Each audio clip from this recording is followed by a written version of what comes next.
Ficamos sós o avó e máis eu. Convertémonos en Sinbace o capitán, ou en Sinbace o capitán dos sete mares, ou en Sinbace Barbarrubia, ou Barbazul, ou Barbatal, ou Barbataloutra, segundo como estea ese día a cabeciña do avó, ou segundo por onde lle dea. E daquela, hai que recoñecelo, todo é moi divertido. O avó e eu xogamos, por exemplo, a agachar cousas pola casa adiante, nos sitios máis raros, dentro das olas da sopa, arriba dos andéis dos libros, dentro das lámpadas. Son tesouros, diu o avó.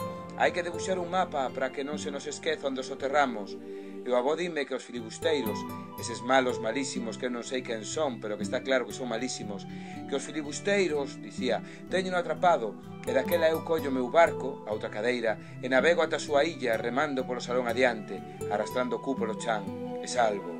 Coidado, Sinbad, a túa dereita, berra o avó, e daquela eu lanzo un espadazo e berro como se lle dese un malo.